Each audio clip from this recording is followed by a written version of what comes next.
Welcome to Unapologetic Badasses, the online series. My name is Valerie Fuentes. I'm your host, and today I am with Vivi Noelle.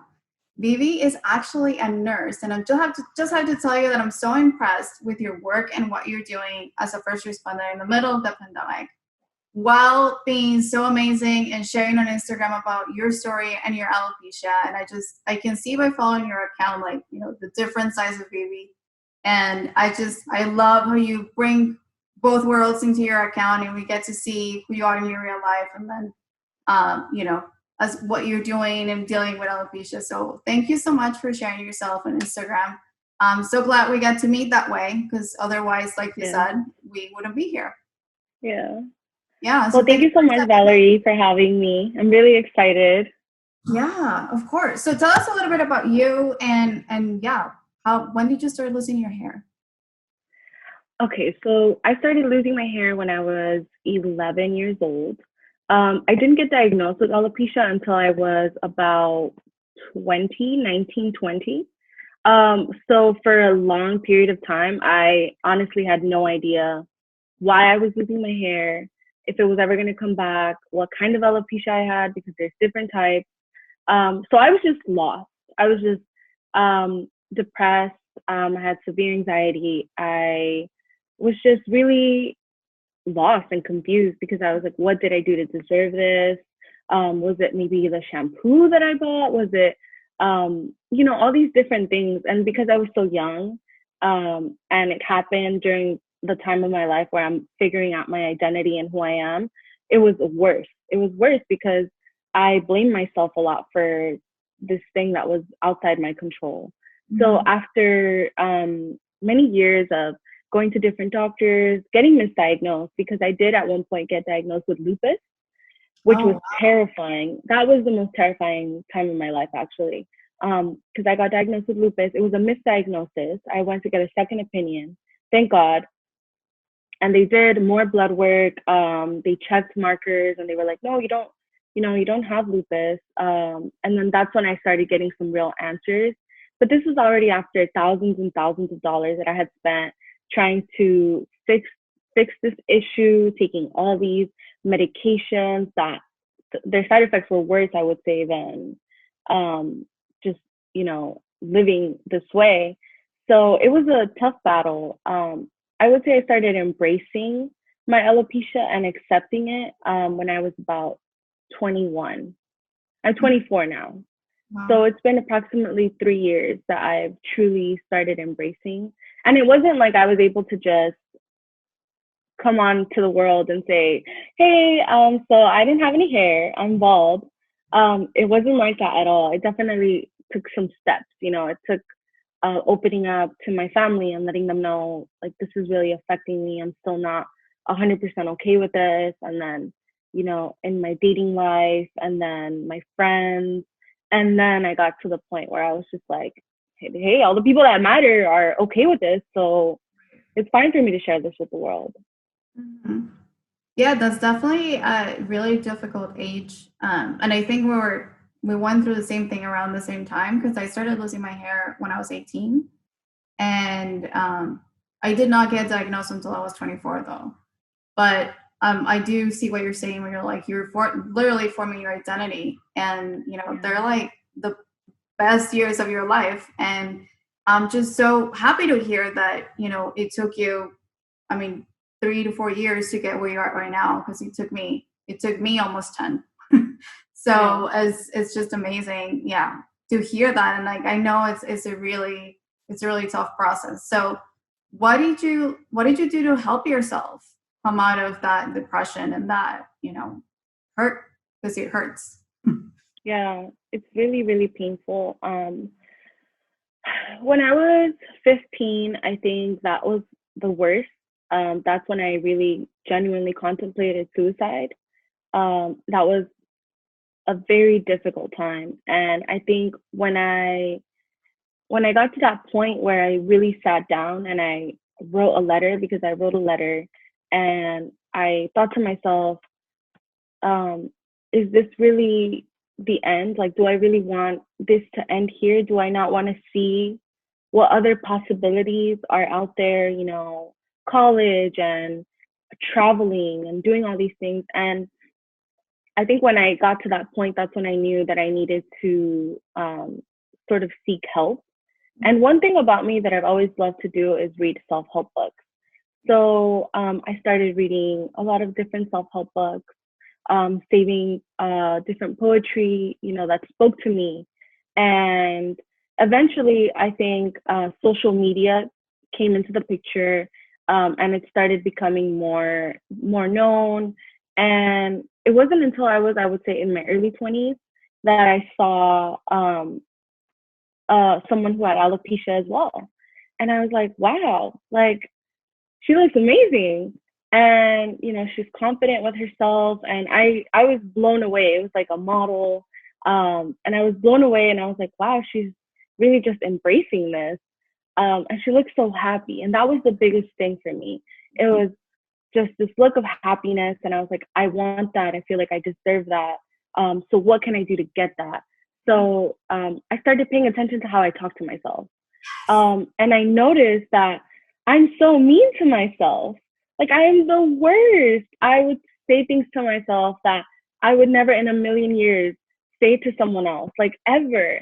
And it was just like I would pass by a mirror and I would catch a glimpse of myself without my wig on. And I'd just be like, ugh. Or just, just these little mean comments. And I was like, oh, no, we can't. I cannot continue on this way, speaking to myself this way, because most of our time here is in our minds. We're constantly thinking and we're constantly saying all these things to ourselves. And I was like, okay, I'm going to have to fix that. And it was really hard at first because all these years of me telling myself I'm ugly, not believing I'm worthy of love, it's ingrained and it's become habitual. So now I'm like I'm standing in front of a mirror, making it a goal to say, you're beautiful, you're worthy of love, hair doesn't define you. And it's so foreign to me because I'm like, this is just weird. But you know what? It works. It really works. It works 100%. And I'm so happy to hear that you're saying that because I feel like you totally hit the nail on the head. Like that to me, that's like step one is to manage our self-talk 100%, because like you said, that's the first thing we do is start being super mean to ourselves. Like I remember being in the mirror and just not even wanting to look at myself in the mirror. And so it wasn't until I started changing the dialogue, like you said, that and literally talking to myself and saying, Valerie, you're not your hair. You're not your hair. Valerie, you're not your hair. And like, just like making that distinction of, this is my body, but I am this and I am valuable and lovable. And, it's, like really starting to embrace myself. Like I wasn't going to be able to get out of that. And I also love what you said about like almost making that choice, right? Because I also felt at a point in my life where it was like, I'm either going to die or I'm going to live with this. Like there was no other option. Like you feel so low that I was also at a point where like I didn't feel like I wanted to live anymore. And then it was like, okay, you have a choice. And so I think that's also super important to know that we do have a choice. And even if we are at our lowest low, you still have a choice. And, it's in those moments where you like really get to know yourself. And that's what's make us stronger. And look at where you are right now. It's amazing. Yeah, that's true. So tell me a little bit about the dating part, because I know you said that, it affected your relationships a little bit. So how was that like for you? So I'm glad you actually brought that up because I feel like in our hair loss community, that's a topic that is difficult, like that we haven't really delved into yet because it's hard. It's difficult, it's awkward, it's scary, I think. Because I think back to when I first started dating, like serious dating. And with that first relationship, I did not tell him immediately. I was nowhere near ready to start embracing the bald look. No, I was, I believe I was at hair fiber stage. So I had grown my hair out, but I was using hair fibers and skin tints to cover it up. So it was always like up in a bun and stuff. So when it finally came down to it, we had already been dating for a couple of months, maybe 3 months. And it was constantly always on my mind because I'm sure you know when you are dealing with hair loss and you barely started wearing wigs or anything, you're constantly worried that other people will be able to tell. Mhm. Like when they look at your hairline, you're just like, oh no, they can tell. You go to the bathroom, you fix. You're just on constantly on guard, and it's the worst. You can't enjoy yourself because you're always worrying about that. So I, really love this person, and I thought to myself, okay, this part of me is not going anywhere. Like this Mhm. is who I am now. Like this is part of me. Like, this is part of the package. And I think that I owe it to myself to be with someone who accepts that like entirely. Because I thought to myself, eventually they're gonna find out. Eventually this is gonna happen, for whatever reason. It's gonna come to light. And it's either do I wanna be hurt now, knowing okay, they're not okay with this. Mhm. But at least I know that I was true to myself. This is who I am. Or do I want to be hurt later down the line when they say, well, why didn't you tell me? This is not something I'm okay with. So either way, I needed to make a choice. And I felt like the best thing for me to do was to just figure out now, okay, is this person willing to move forward? And I hate that I say it like it's such a burden because that's really what I thought it was back then. But it Mhm. isn't now. I don't see it this way now. But at the time, I saw it this way like, okay, will they accept this? It was very like, the ball is in their court, you Mhm. know. And thankfully, I had an amazing relationship. We're really good friends now. And he really helped me sort of come out of my shell as well. Oh. But now, since then, since I went onto social media and since I just was like, hey, I'm bald, like this is what it is, I see dating very differently. Mhm. And I think it helps a lot because um, it's a point of reference. Nowadays social media has a big impact on dating, right? You Mhm. immediately exchange social media, they get to see your social media. Mhm. So immediately on my social media you can see right away Mhm. like, oh, okay, this is what's going on here, right? And then we open a conversation and we have a dialogue, and Mhm. I love that because then I get to see their perspective on the situation. And it's funny, but sometimes they've actually said to me like, "Oh, I know somebody that has alopecia, or my family member has alopecia. They're not willing to embrace it this way yet, but that's so cool." And it just makes me feel so much better knowing that I'm not hiding this. Like, there's so much more room to enjoy myself and to get to know this person at a different level, Mhm. because I'm not hiding this part. But I also feel like not everyone is ready to do that. Not everyone's ready to just openly say, "Oh, yeah, I, don't have hair." But I think the most important thing is to remember that you have to stay true to yourself. And there's 8 billion people in the world. So if one person is not okay with this part of you, then that's okay. Mhm. There's so many more people. And I think ultimately, it's not so much about other people accepting you for who you are, but you accepting yourself for who you are. Because then you'll be confident, and confidence is attractive, I think. Mhm. Mhm. Um, but A that's what I've 100%. learned.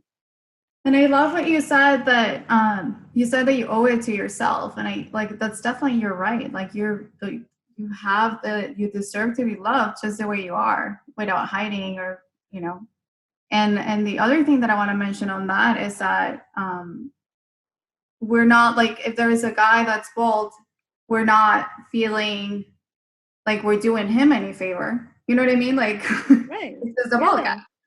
So I think it's so interesting why, as women, we're almost like, or I feel different right now, but at the beginning, and I know a lot of women that are experiencing this, it's kind of like, oh, like he's so sweet, he loves me anyway. And it's like, yeah, he's supposed to love you anyway, like he's not doing you any favor because he loves Yeah. you the way you are.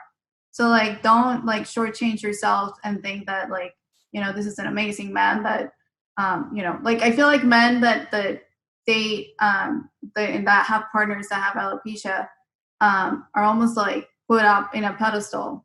You know what I mean? Like, oh my God, he's so great. And it's like, no, like that's the way it should be. So I love that you mentioned that. And then I wanted to ask you about coming out in social media, because I think that's, for me personally, it was amazing, because like you said, it starts the conversation. But for me, what was most important is like you say it once and you're done. Like you don't have to Yeah. like have 3,000 conversations and like be at that place. But like if people want to ask about it, they ask about it, and if they don't, they don't. I am so sorry. Um, so yeah, so like, what was it like for you to come on in social media? Like, why did you do it? Like, what prompted you to start sharing? Um, it was actually the end of 2018, December 2018. And I was sitting down and I was thinking about my New Year's resolutions. And I was thinking, I want 2019 to be different. I want this year to be different. I wasn't entirely happy with myself and my situation. And I felt like a large part of it was because I felt like I was still hiding. Like I had said, oh, I'm accepting of my hair loss. I'm okay with it. But I was still hiding. So it almost felt like I was not being sincere with myself. So again, like something that I recently learned, it was actually 2019, February 2019, that I also started going to therapy. And that really helped a lot with everything. But I just felt like, you know what? I'm going to do this because it scares me and it's the most terrifying thing ever. But I feel like this is what's going to get me to that next level that I want to be at of happiness, you Mm-hmm. know. So I remember I had the picture and I wrote up the post and I deleted it and then I rewrote it and I deleted it. And then I told my really close group of friends, I was texting them, like, I'm not gonna do it, I'm gonna do it, I'm not gonna do it. And they were always so encouraging, like, you're beautiful, you're amazing, this is nothing, you'll get through this. So finally, I remember I finally shared it, and then I turned my phone off for like an hour because I was like, I don't wanna. I was just so terrified, because it was done. It was done. Like people saw it. It was out there. There was no more going back. Like I can't press delete on that. Like I can't go back. So when I did finally log back in, I had so much Love. love and support. I was in tears. I couldn't believe it. All the comments. And it was like, I, all the different versions of me that constantly felt like she wasn't enough were just crying in tears because this was my biggest fear, was just like letting the world see me this way. And so since then, it just became this like little slow, like avalanche towards like self-acceptance. And I'm like, you know what? I am pretty great. Not even just without hair, but just who I am as a person, what this journey has taught me, compassion, self-love, all of it. And I'm like, it's pretty amazing. And I'm pretty grateful for alopecia because I view myself so differently now. And I view others very differently because of it. So now it's just at a point where it's just like, I'll pop in there like, hey, um, I'm bald today, or hey, I'm wearing a wig today. Like, it's so natural now. Like, it's just, hey, this is who I am. I can be 20 different people depending on my wig selection. And it's amazing. It's a great feeling. Oh my God, I love that. And I totally can relate on what you put when you said that you turn off your phone. So I was catching a flight to, where was I going? I think Nashville. And that was literally my strategy was I'm going to post it right before I get on the plane. And then I have to turn my phone off anyways for 3 hours. So I don't have to deal with this until I land. And then I landed, and then I got in the Uber on my way to a hotel, and I was just like holding my phone, like, do I turn it on? I don't know. This is so scary. And then when I did, it was just I felt this freedom of God. I don't have to hide anymore or like have those conversations or anything because it's out there. And then I don't know. It was such a free moment. Just amazing. It really is liberating. Like, Yeah. it's the most liberating feeling to just know I'm free of this. Yeah. And so I know at some point, like this is also taking you places like modeling for a little bit for a shoot. Tell us a little bit about that experience because I think it's so cool that you got to embrace yourself and like show the world who you are, and that's what caught somebody's eye. I think that's amazing. Yeah, it's interesting because I never thought, like, when I think back on just the past year, I never would have thought, like, 15-year-old me would be like, what? That's insane. What? You're bald in front of people and you shared that? Like, never in a million years. But this opportunity came up because this company, True& Co., was doing a campaign for women that,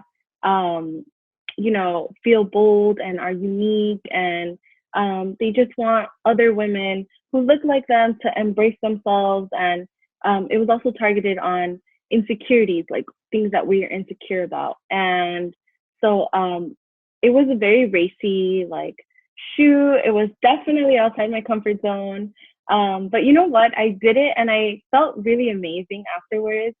And I quickly learned that most of the time, it's really the judgments in my head that are stopping me from doing these things, right? Because initially I was like, oh, no, I can't do that. I can't do that. It's like a lingerie shoe. Like, that's that's too much. I can't do that, But then I started thinking, well, why not? Why can't you do it? Like, is it that you can't do it or you're afraid to do it? And a lot of the times for me personally, it's I'm afraid to do things because of the judgment, or the opinions. But really, I start thinking to myself, well, it's really not any of my business, what other people are thinking. And so then when I started seeing it that way, I was like, oh no, now I have to do it. I have to do it because I came up with this conclusion. And then being on the set was really awkward in the beginning for me because I was like covering up and I was like, oh my God, I don't even know how to act. But then, there was so much positive encouragement, like, you look great, like, you're rocking it, like, all this. And I truly felt so sexy. And I was like, wow, I want all women to feel this way, and it's crazy because I did some pictures with hair and I did some without hair, but I felt the most confident without my hair. Like, it was just great. I was just like, wow, this is just what it feels like to be me right now. So I'm really glad I did that. It was outside my comfort zone, but it was totally 100% worth it. Yes. And I think it's so important that you took the step because that shows you that you can do it. Like it stretches you and you start growing, right? Like I think this is something that I've been teaching on like my 5-day confidence bootcamp. And it's like you have to take that action so your brain sees that you can do it. And then you just go the next step and the next step and the next step. But like our brain is always looking for evidence that we can do something. So it really takes that, even if it's just a baby step, so that your brain sees like, oh, okay, this is not too bad, and then do it, and then that's how we, develop ourselves, and that's how we start growing. So I love that you took action and you did that because the pictures are beautiful, beautiful, beautiful, beautiful. So if you had the opportunity to go back in time, what would you tell yourself? Is this something that you would have done differently? I think about that question a lot, actually, because there are a lot of times in my life when for me personally, I don't feel like alopecia is something that it's one and done. Like, you accepted it and then it's over. Like, that's it. For me, it's not like that. It's like, it's really an everyday battle. It's like some days I don't feel great and I'm just like, oh, I want to just put my hair in a ponytail. I just wish things were this way, right? So it's definitely an everyday thing. But when I was younger, when I was 15, I truly believed that I was not worthy of love. I felt like the love I needed to come from an outside source. It needed to be external. I needed to look a certain way. I needed to be a certain way. weight, all these things, because all these things were impacting me at the time. Hair loss was just a cherry on top, but I was having body image issues at 15. That's really the norm, unfortunately. But on top of it, it was like the hair loss. So if I could go back and tell myself one thing, I wish I could just tell myself that all the love that I need, I have within me. Like, it's all within me. The love that I need, it's all within me. And I just need to find it, and finding it is an everyday task. And that's how I see it now. I see my self-love as something that I have to look for every single day. Every day I'm like, what way can I love myself today? Even if it's just 10 minutes of me standing in front of a mirror and reminding myself, hey, you're beautiful. Hair doesn't define you. But at 15 years old, I didn't believe that. I felt like I needed others to love me, and that I would then love myself or feel happy. But that hasn't proven to be true up until now. It's really all been inside me and with me. I agree 100%. And I'm just like, I'm really like so moved to hear you speak, because I so wish that I had that perspective at 24, because I honestly think that I was probably on my worst at 24. And to see you, be so like owning the alopecia and just being, almost proud of it, and like really, embracing who you are. And it's just, I don't know, it makes me so happy. I really hope this gets to, a lot of women your age, because I know it's just, it can be really hard. Like it was really hard for me back then. And I can't imagine being a teenager. Like my hair I didn't start losing my hair until like 18, but for like honestly, I guess any age. Because also I've interviewed women that started losing their hair at like 3 years old. So pretty much they've dealt with this their whole lives. And it's like you said, it's not just hair. Yeah. It really is like, it's a whole, it's a whole being. Like your being is affected. That's also why I get so upset when they say that alopecia is a cosmetic condition, because it's not cosmetic. It affects you mentally, emotionally, and how you carry yourself, who you are with people, and it affects everything. So Yeah, that definitely needs to change at some point. I agree 1,000%. And I think another big thing is sometimes there are certain people who are not dealing with hair loss that can interject. Like I know I actually, through social media, I met a friend. We're now friends. She reached out. She's like, I'm currently dealing with hair loss. I see that you're in the Los Angeles area. Like I would love to just have lunch and just, talk to you.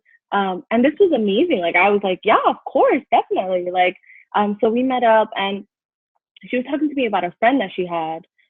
She started telling her friend about her losing her hair, and her friend was like, just get over it. Like, it's just hair. Like, it's not a big deal.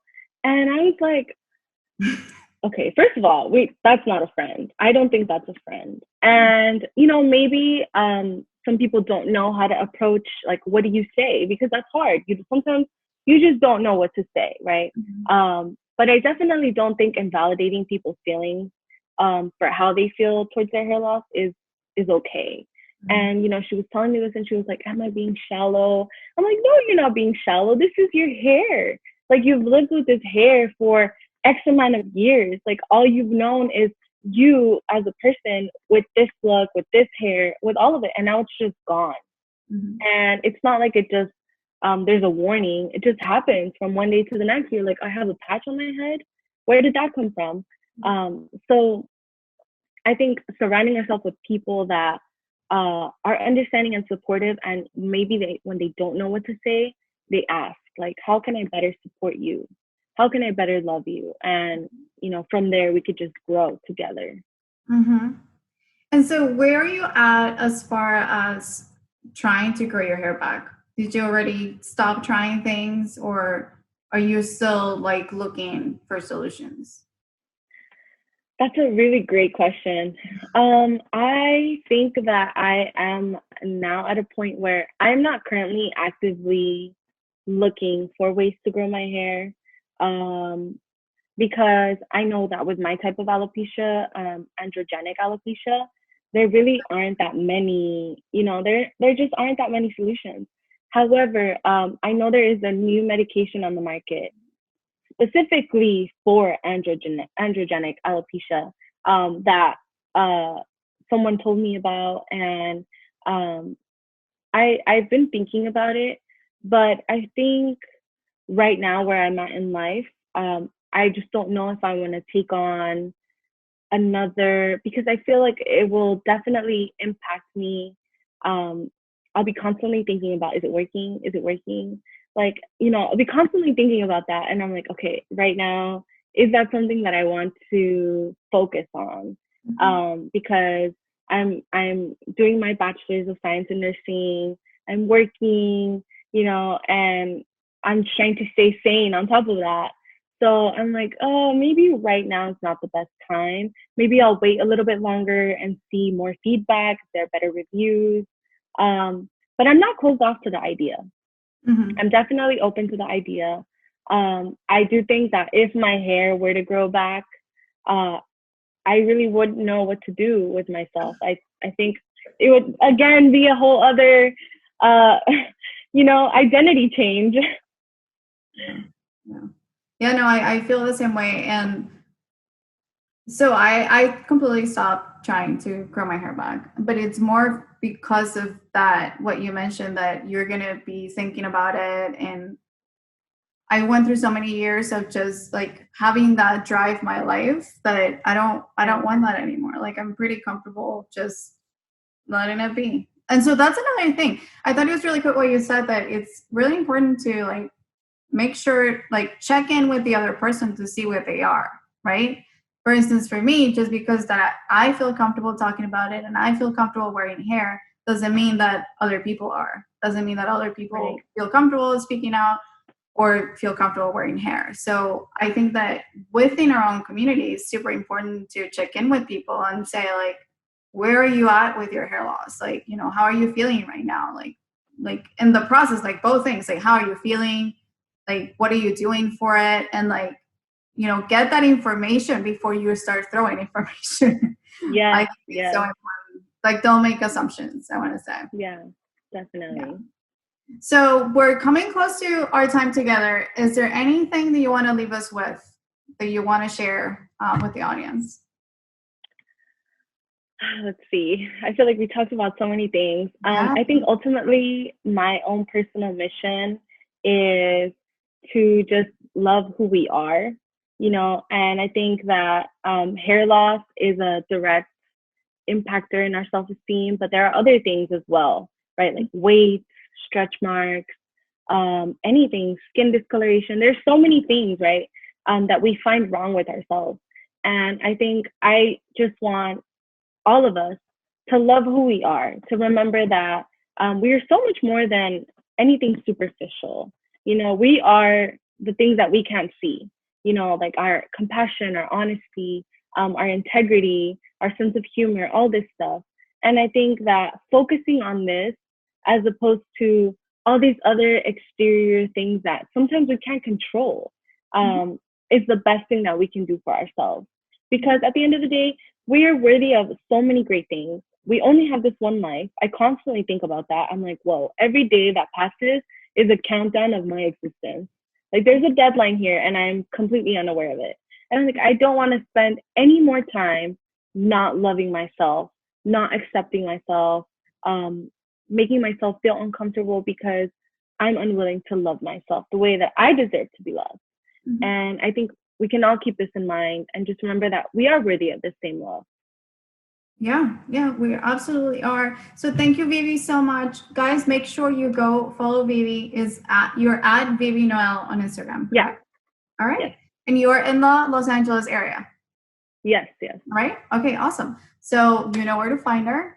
Thank you so much, Vivi, for accepting my invitation. I know I already said this, but you're truly an inspiration for young women that are going through this. So everybody, please share her Instagram because I want all the young girls that are going through this to really see what it looks like to live and embrace alopecia. So thank you, Vivi. Thank you so much for this opportunity and for doing this. This is honestly really amazing. I'm so glad to be a part of this. Amazing. All right, guys, we'll see you in the next interview.